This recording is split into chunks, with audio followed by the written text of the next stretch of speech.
epic tale of the Ramayana, we hear of the righteous Rama and the 10-headed Ravana. But what if I told you there was a warrior, a giant, who might have been stronger than both of them?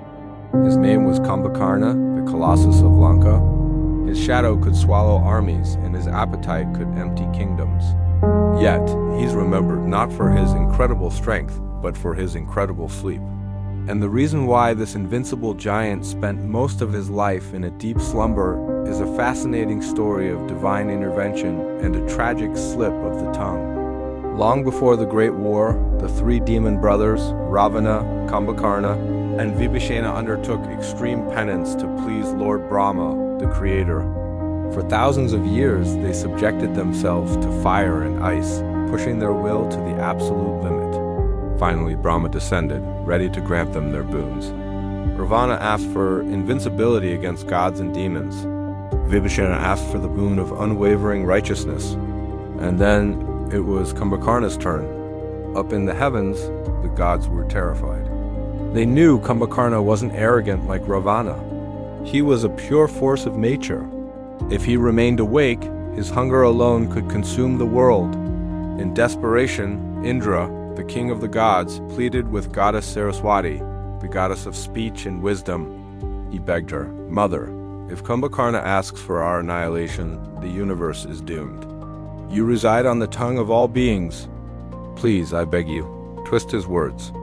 Unaware of this divine conspiracy, the mighty Kumbhakarna opened his mouth to ask for Indrasana, the throne of Indra, which would make him the king of all gods. But in that exact moment, Goddess Saraswati sat upon his tongue. The words that came out were not what he intended. Instead of Indrasana, he found himself roaring Nidrasana, which means the bed of eternal sleep. "So be it," Brahma declared instantly, sealing the giant's fate. Kumbhakarna was stunned as a supernatural drowsiness immediately began to overwhelm him. Horrified, Ravana pleaded with Brahma, "My lord, this isn't a boon, it's a curse. He is my brother, the shield of our kingdom." Moved by his plea, Brahma modified the boon slightly. Kumbhakarna would sleep for 6 months at a time and wake for only a single day. But Brahma added a grim warning. If he was ever woken up before his time, that day would be his last.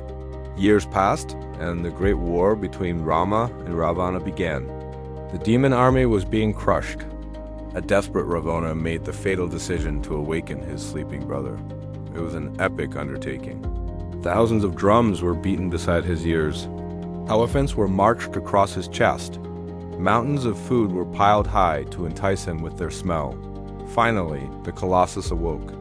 When Kumbhakarna learned why he was awakened, his first reaction wasn't rage, but wisdom.